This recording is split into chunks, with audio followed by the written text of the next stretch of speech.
Hey, what's going on, guys? So as you may know, the Iron Blood Orphans line certainly has a lot of crazy Gundam designs, and this one is no exception. In today's review, we're going to be taking a look at the Gundam Asmoday from the HG Iron Blood Orphans line. Yes, it's still ongoing, and yes, this once again is a pretty wild design, but pretty cool. Definitely got some interesting gimmicks and features. We'll check all of that out in today's review. Let's go ahead and get right into it.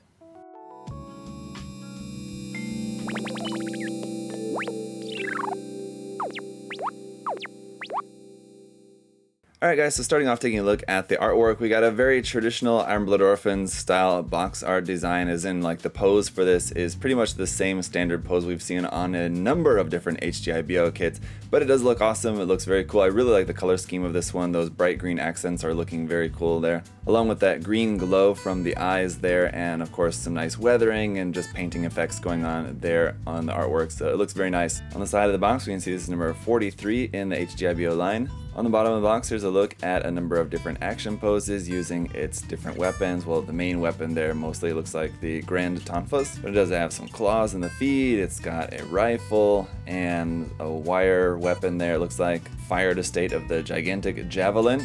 Can be recreated with wire, so very cool. And on the top of the box, here's just a look at what the kit is going to look like in just plain standing pose, front and back, when it's all painted up.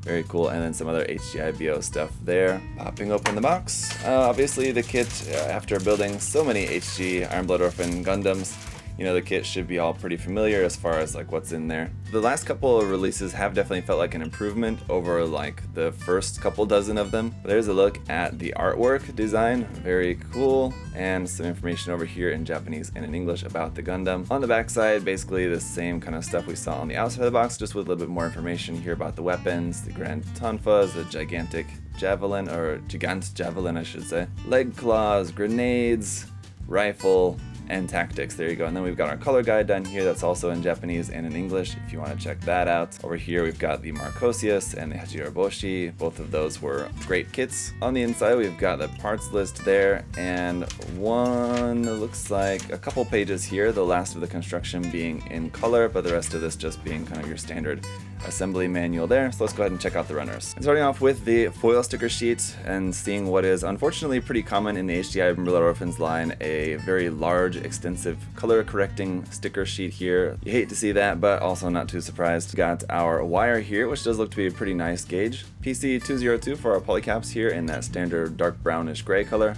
Same thing here for the A runner. It's our IBO frame 4 runner, so a very familiar one. Runner B, however, is going to be all new parts. This is going to be a 3-color runner with that bright green, the light gray, and the off-white up there at the top. Runner C1 and C2 is some more joint parts, but mostly weapon parts and different things like that. It's a backpack, there's a face part down here in that same color as the inner frame. And then we've got runner D for a few more pieces here in the off-white color, and that's it.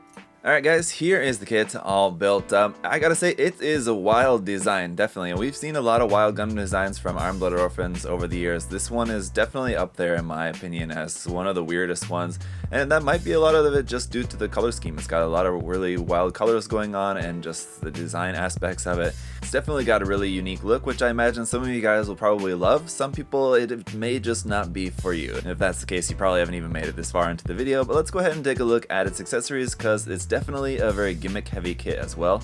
We'll start off by just taking a look at the Gundam itself. Now, as for the articulation of it, it's all going to be pretty standard to the Iron Blood Orphans HG line. You've got a lot of nice articulation here and there. It has basically almost an entire full inner frame for an HG kit. That's really cool. I think the biggest problem that people are going to see with this kit, which is also pretty standard to the line, is that it's very sticker heavy. So like the eyes, of course, this purple bit here at the back of the head, inside the chest vents, right here, these green accents, all these little bright little color accents you see around on the kit. They do pop really nicely and make the kit look really good. The white part there, the dark gray part there, all these colors here. But I mean, it is a lot of stickers here on the back of the arms here and there, on the back of the backpack up there. On the back of the legs, these 3 gray fins right there. That's actually part of this light gray part. So to make this dark gray, you have to actually 4 stickers, 1, 2, 3, 4, to cover up all this section there at the back of the leg.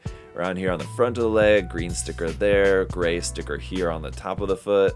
So I think you guys get the idea. It's just a very sticker heavy kit, which I can understand a lot of people don't really like, but again, it's not necessarily something very new to the line. We do have a couple of seam lines here, like on the shoulders, pretty typical places here on these parts here on the back of the arms. So there are a few seam lines here and there. Overall, not really too bad for this one.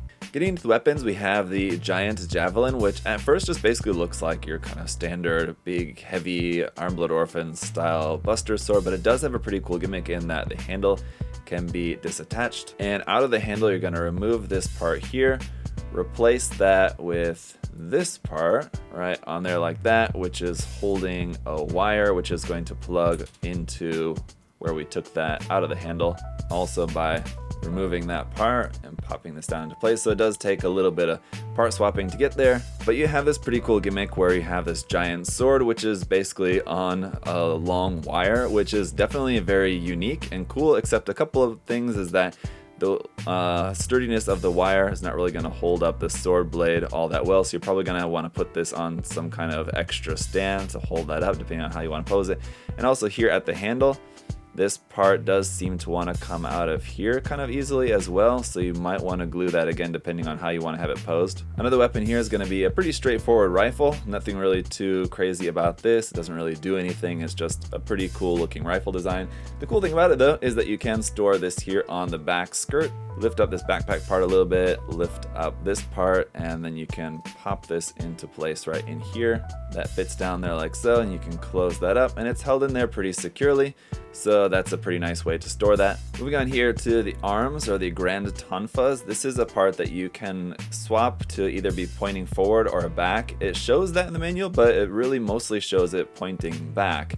You can point it forward though, and basically what you can do with this is replace this little part here, this little cap, with the extended version of that to have it at its full length, which is pretty long. So you could use it like that, which does seem like it would be a little bit more comfortable to use, but again, like I said, how it's typically shown in like the box art and the manual, it's usually shown using it backwards like that, which I guess for a tonfa is typically how that's going to be used. So you've got one of those for the left and the right side, so two of those, which are pretty awesome. If you didn't want to have this big massive thing there on the arm, that's what the arm is going to look like without that plugged onto there, so it does look a little bit empty, so I think you probably are going to want to keep this on there. Either that or you're going to have to do some creative kit bashing to cover that up on the back of the arm. And then technically weapons, you've got grenades here on the side skirts, but those don't actually really do anything. They're just basically there, and you can just know that they are grenades, but they're not actually detachable or anything like that really. Last thing is then going to be down here on the feet, which do have some really nice articulation. Aside from your normal toe bend here, you have an additional toe bend, this section right here, and then at the back as well. So one thing that I'm not sure I really like about this is just how large the feet are, but they do serve a purpose in that you do have the leg claws. That does also require some parts forming though, as you need to remove these little parts out of here, basically then turn them around and plug them back in the opposite way. All three of those like so to make your leg claws, which again, another really cool gimmick to this kit, which is very gimmick heavy now as you can tell, but it is pretty awesome, I gotta say, and definitely adds a lot of value to the kit.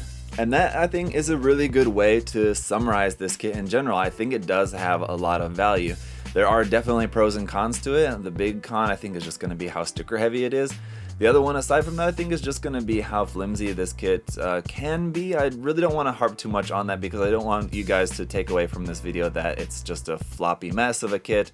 That is kind of how a lot of the Iron Blood Orphans HG kits do tend to be, and I do recommend just being aware of different ways of how you can tighten joints on HG kits specifically. If you're planning on painting the kit, that should do the job just fine. But you may find a couple of joints that you're going to want to tighten because as you're trying to pose the kit and do things with the kit, you may find that it's just kind of coming apart here and there. Most notably, like the ball joint between the top and bottom half of the kit will just kind of come apart easily. The arms might come out of the socket kind of easily at the shoulder. Other than that, the kit should hold up perfectly fine. But like I said, with this kit, what you're getting, I think, is a lot of value just because it's got some accessories that all of accessories, except for the gun, really doesn't really do too much except for just being a normal rifle. But it's got some very unique and interesting accessories, which is, again, also pretty typical to the HG Iron Blood Orphans line. One thing that's been great about Iron Blood Orphans is it's introduced a lot of really interesting weapons into the this particular Gundam universe. So if you've been a fan of the HG Iron Blood Orphans line, and if you're not too burnt out on it at this point and you would like to give this one a try, I can highly recommend it to you guys. Like I said, there's certainly some pros and cons, but overall I think it's a pretty awesome design, very unique certainly, and especially with its colors. If the colors aren't necessarily for you, you can always paint it as well. But like I say, if the HGIBO line is going to keep continuing on, then I'm happy to see that we're still getting some pretty cool kits out of the line. So let me know your guys' thoughts down in the comment section below. What do you think about the Gundam Asmoday? And of course, if you guys are interested in checking out this kit or other HG kits or anything else from Bandai or anything like that, you can check out the link to USA Gundam store down in the video description below. As always, there's plenty of cool stuff you guys can find there. And thank you so much just for checking out the video today. If you would also like to like and or subscribe, that'd also be greatly appreciated. But until next time, guys, hope you're all having a great day. I'll see y'all later. Bye bye.